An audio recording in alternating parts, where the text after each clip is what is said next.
ولا تموتن إلا وأنتم مسلمون. يا أيها الناس اتقوا ربكم الذي خلقكم من نفس واحدة وخلق منها زوجها وبث منهما رجالا كثيرا ونساء واتقوا الله الذي تساءلون به والأرحام إن الله كان عليكم رقيبا. يا أيها الذين آمنوا اتقوا الله وقولوا قولا سديدا يصلح لكم أعمالكم ويغفر لكم ذنوبكم ومن يطع الله ورسوله فقد فاز فوزا عظيما. أما بعد فإن خير الحديث كتاب الله وخير الهدي هدي محمد صلى الله عليه وسلم وشر الأمور محدثاتها وكل محدثة بدعة وكل بدعة ضلالة وكل ضلالة في النار. قال الله تعالى في القرآن المجيد: أعوذ بالله من الشيطان الرجيم بسم الله الرحمن الرحيم فانكحوا ما طاب لكم من النساء مثنى وثلاث ورباع وإن خفتم ألا تعدلوا فواحدة.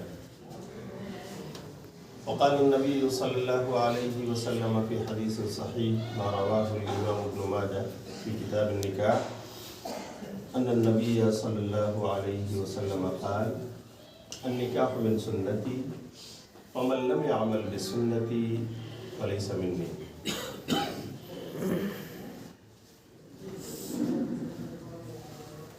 محترم علماء کرام، اس تقریب نکاح میں موجود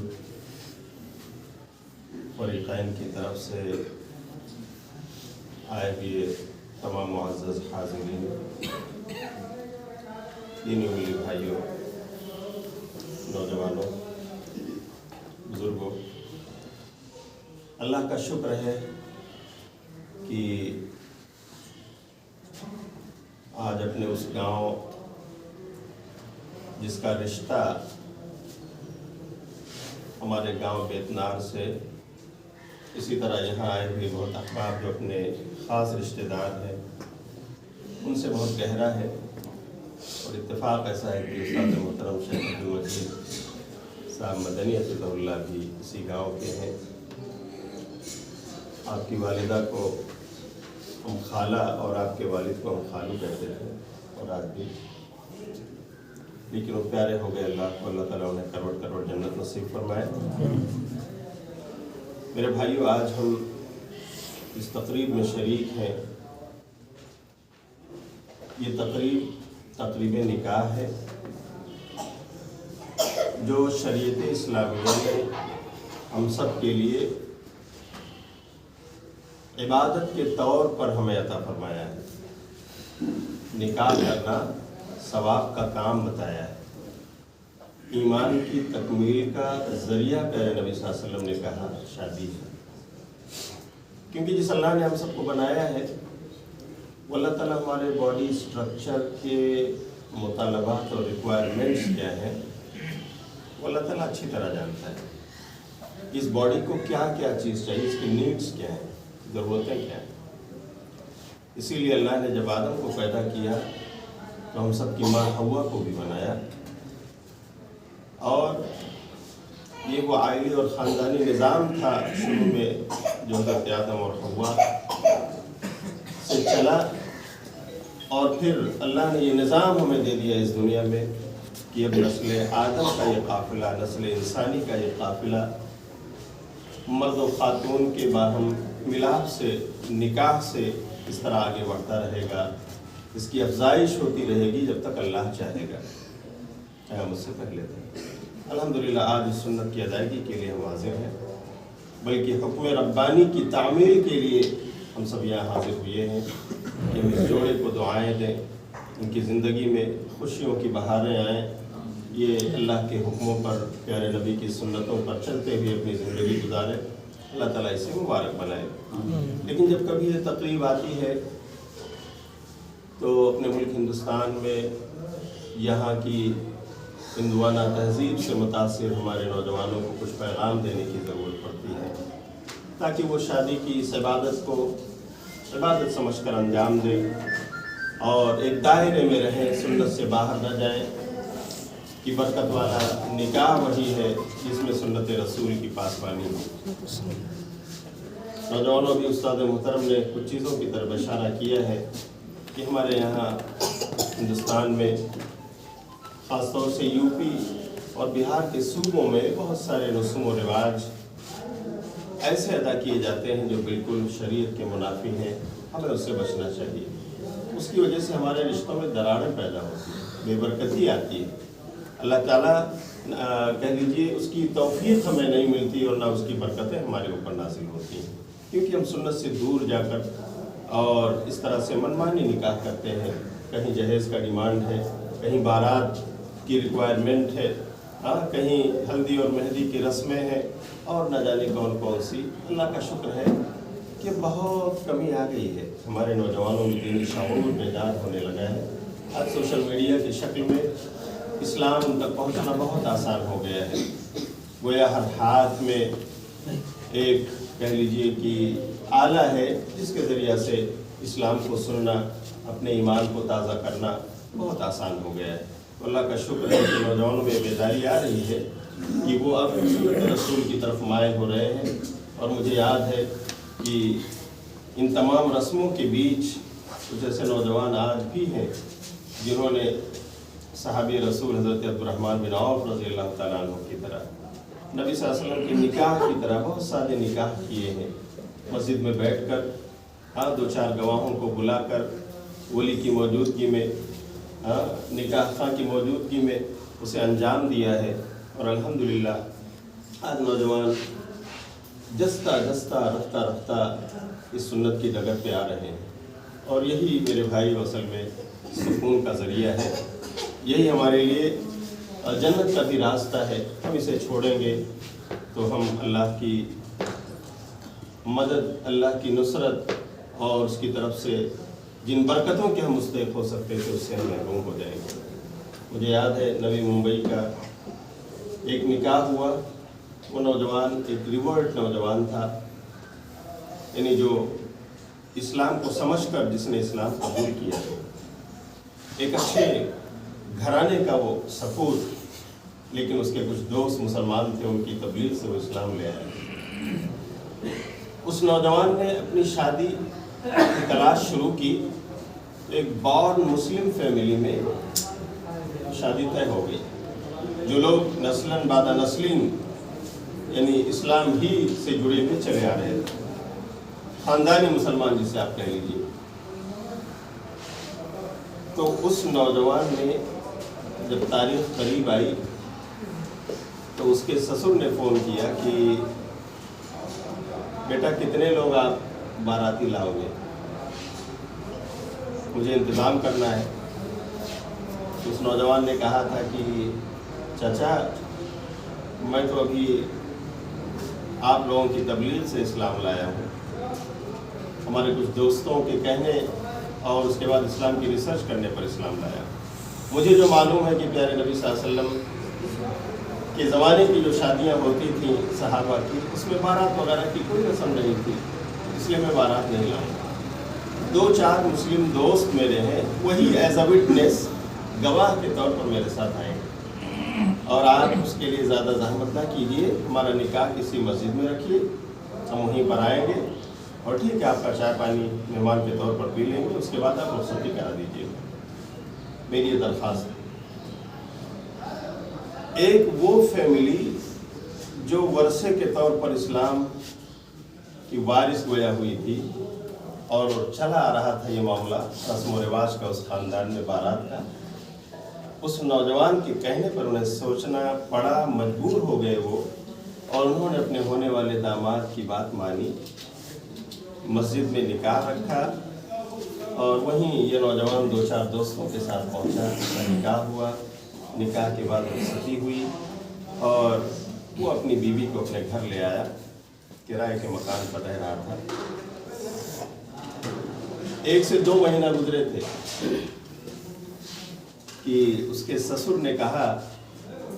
کہ بیٹا پاسپورٹ وغیرہ بنا لو۔ اس نے کہا میرا پاسپورٹ تو ہے پہلے سے، میں نے بنا لیا ہے۔